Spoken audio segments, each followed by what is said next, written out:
ओम शांति।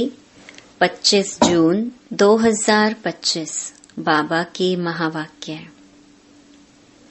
मीठे बच्चे, बाप तुम्हें नई दुनिया के लिए राजयोग सिखला रही हैं। इसीलिए इस पुरानी दुनिया का विनाश भी जरूर होना है। प्रश्न: मनुष्यों में कौन सी एक अच्छी आदत पड़ी हुई है लेकिन उससे भी प्राप्ति नहीं होती? उत्तर: मनुष्यों में भगवान को याद करने की जैसे आदत पड़ी हुई है। जब कोई बात होती है तो कह देते हैं, हे भगवान। सामने शिवलिंग आ जाता है, लेकिन पहचान यथार्थ ना होने के कारण प्राप्ति नहीं होती है। फिर कह देते, सुख दुख सब वही देता है। तुम बच्चे अभी ऐसे नहीं कहेंगे। ओम शांति। बाप जिसको रचता कहा जाता है, किसका रचता? नई दुनिया का रचता। नई दुनिया को कहा जाता है स्वर्ग व सुख धाम। नाम कहते हैं परंतु समझते नहीं हैं। श्री कृष्ण के मंदिर को भी सुख धाम कहते हैं। अब वह तो हो गया छोटा मंदिर। श्री कृष्ण तो विश्व का मालिक था। बेहद के मालिक को जैसे कि हद का मालिक बना देते हैं। श्री कृष्ण के छोटे से मंदिर को सुखधाम कहते हैं। बुद्धि में यह नहीं आता कि वह तो विश्व का मालिक था, भारत में ही रहने वाला था। तुमको भी पहले कुछ पता नहीं था। बाप को तो सब कुछ पता है। वह सृष्टि के आदि मध्य अंत को जानते हैं। अभी तुम बच्चे जानते हो। दुनिया में तो यह भी किसको पता नहीं है, ब्रह्मा विष्णु शंकर कौन है। शिव तो है ऊंच ते ऊंच भगवान। अच्छा, फिर प्रजापिता ब्रह्मा कहाँ से आया? है तो मनुष्य ही। प्रजापिता ब्रह्मा तो जरूर यहाँ ही चाहिए ना, जिससे ब्राह्मण पैदा हो। प्रजापिता माना ही मुख से एडॉप्ट करने वाला। तुम हो मुख वंशावली। अब तुम जानते हो कि कैसे ब्रह्मा को बाप ने अपना बनाकर मुख वंशावली बनाया है। इनमें प्रवेश भी किया, फिर कहा कि यह हमारा बच्चा भी है।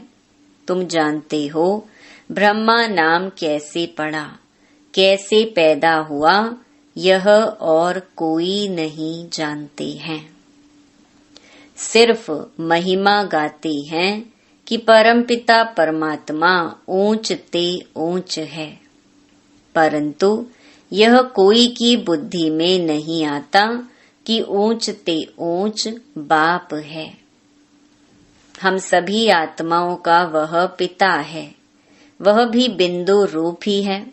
उनमें सृष्टि के आदि मध्य अंत का ज्ञान है। यह नॉलेज भी तुमको अभी मिली है। पहले जरा भी यह ज्ञान नहीं था। मनुष्य सिर्फ कहते रहते हैं ब्रह्मा विष्णु शंकर, परंतु जानते कुछ भी नहीं। तो उन्हों को ही समझाना है।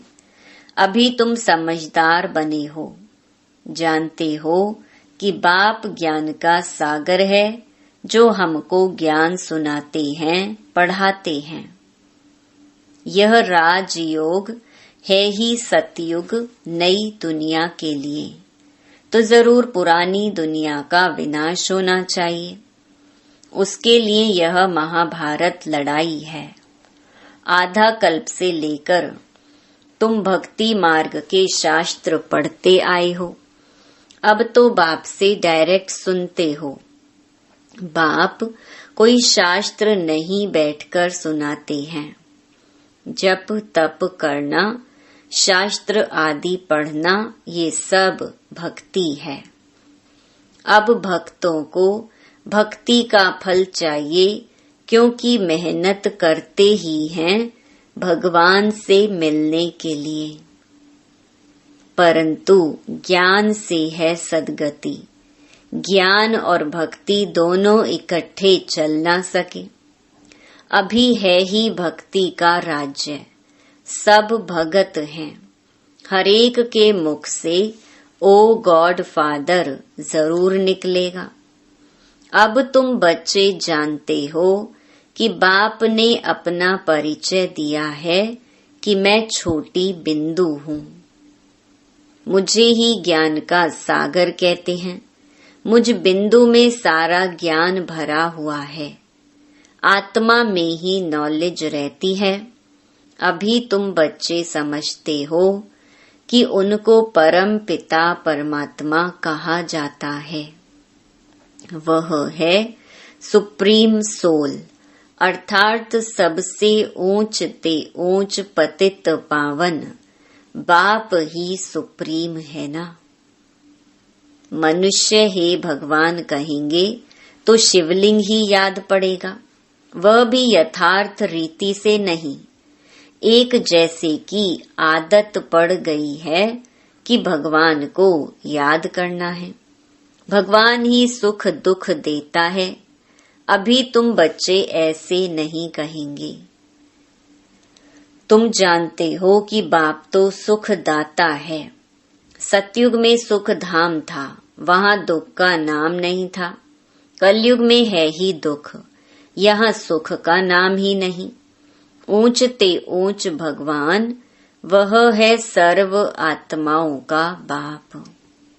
यह किसको पता नहीं है कि आत्माओं का बाप भी है। कहते भी हैं हम सब ब्रदर्स हैं, तो जरूर सब एक बाप के बच्चे ठहरे ना। कोई फिर कह देते कि वह तो सर्वव्यापी है, तेरे में भी है मेरे में भी है। अरे तुम तो आत्मा हो, यह तुम्हारा शरीर है, फिर तीसरी चीज कैसे हो सकती है। आत्मा को परमात्मा थोड़े ही कहेंगे, जीव आत्मा कहा जाता है, जीव परमात्मा नहीं कहा जाता। फिर परमात्मा सर्वव्यापी कैसे हो सकता। बाप सर्वव्यापी होता तो फिर फादरहुड हो जाता। फादर को फादर से वर्षा थोड़े ही मिलेगा, बाप से तो बच्चा ही वर्षा लेता है। सब फादर कैसे हो सकते। इतनी छोटी सी बात भी कोई की समझ में नहीं आती है। तब बाप कहते हैं, बच्चे हमने आज से 5000 वर्ष पहले तुमको कितना समझदार बनाया था। तुम एवर हेल्दी वेल्दी समझदार थे। इससे जास्ती समझदार कोई हो नहीं सकता। तुमको अभी जो समझ मिलती है यह फिर वहां नहीं होगी।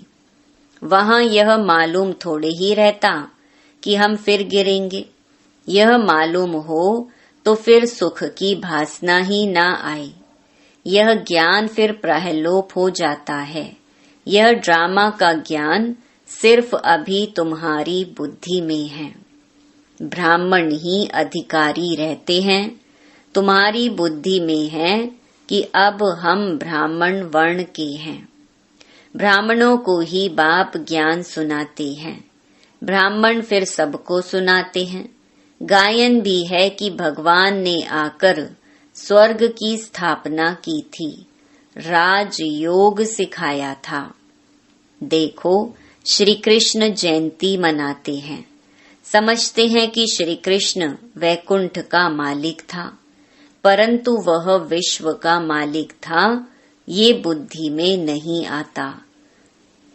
जब उनका राज्य था तो और कोई धर्म नहीं था। उनका ही सारे विश्व पर राज्य था और जमुना के किनारे था। अब तुमको यह कौन समझा रहे हैं। भगवानुवाच बाकी वह जो भी वेद शास्त्र आदि सुनाते हैं वह है भक्ति मार्ग की।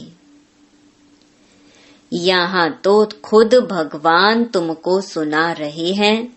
अभी तुम समझते हो हम पुरुषोत्तम बन रहे हैं।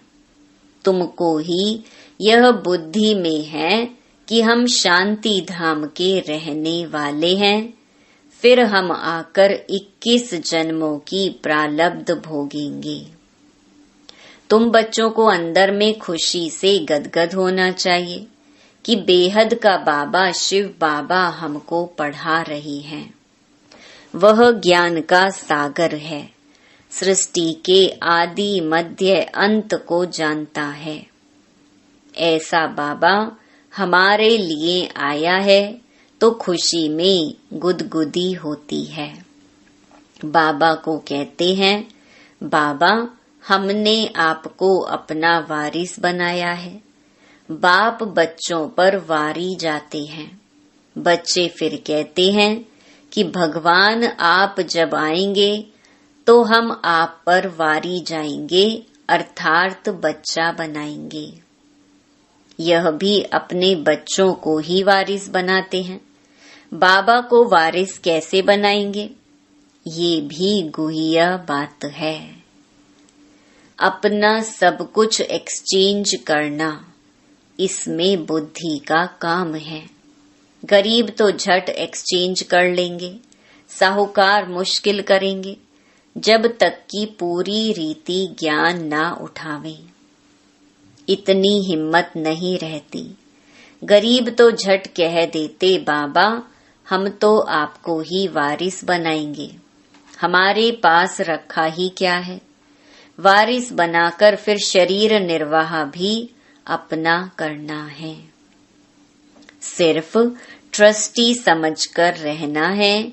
युक्तियां बहुत बताते रहते हैं। बाप तो सिर्फ देखते हैं कि कोई पाप कर्म में तो पैसे खराब नहीं करते हैं। मनुष्य को पुण्य आत्मा बनाने में पैसा लगाते हैं। सर्विस भी कायदे सिर करते हैं। यह पूरी जांच करेंगे, फिर सब राय देंगे। यह भी धंधे में ईश्वर अर्थ निकालते थे ना, वह तो था इनडायरेक्ट। अभी बाप डायरेक्ट आए हैं। मनुष्य समझते हैं हम जो कुछ करते हैं उनका फल ईश्वर दूसरे जन्म में देते हैं।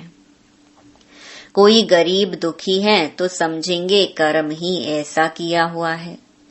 अच्छे कर्म किए हैं तो सुखी हैं। बाप तुम बच्चों को कर्मों की गति पर समझाते हैं। रावण राज्य में तुम्हारे सब कर्म विकर्म ही हो जाते हैं। सतयुग और त्रेता में रावण ही नहीं, इसीलिए वहाँ कोई कर्म विकर्म नहीं होता है।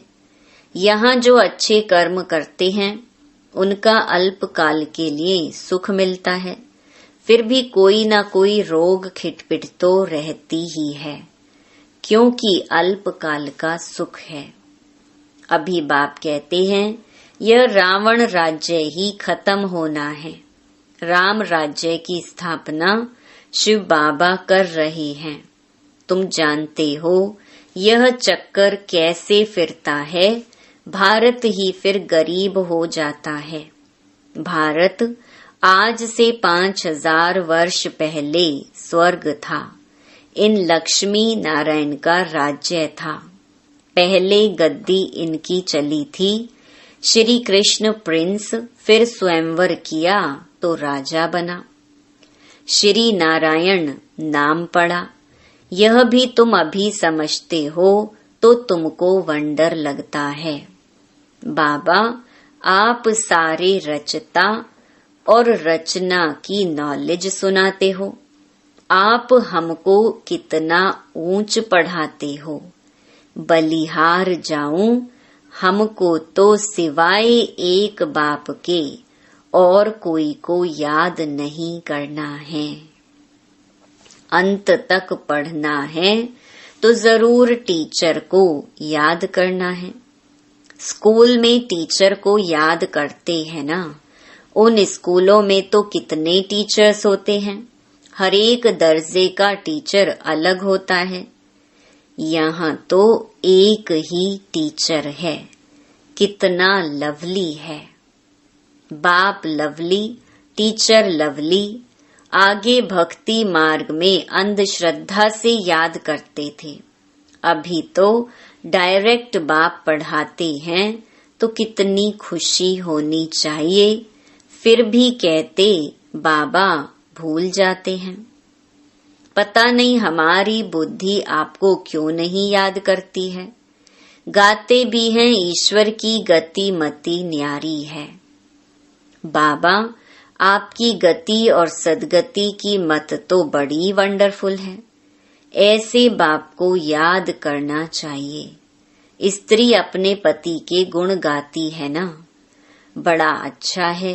यह उनकी प्रॉपर्टी है, अंदर में खुशी रहती है ना। यह तो पतियों का पति, बापों का बाप है। इनसे कितना हमको सुख मिलता है, और सबसे तो दुख मिलता है।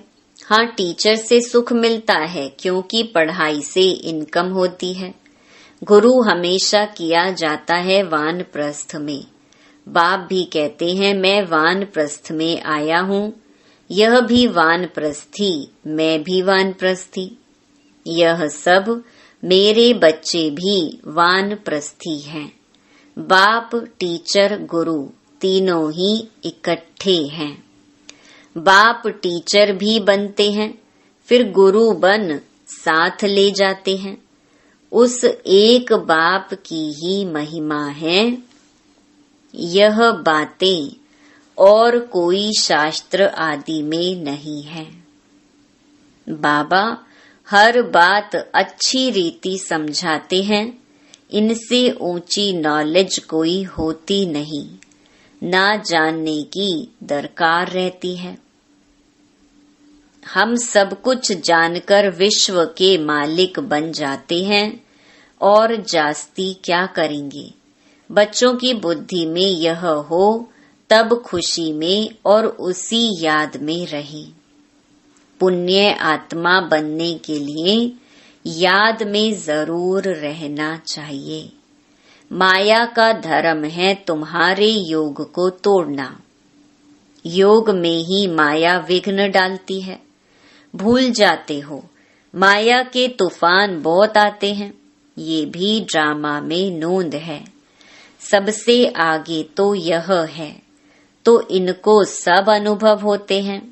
मेरे पास जब आए तब तो सबको समझाऊं ना। ये सब माया के तूफान आएंगे। बाबा के पास भी आते हैं, तुमको भी आएंगे।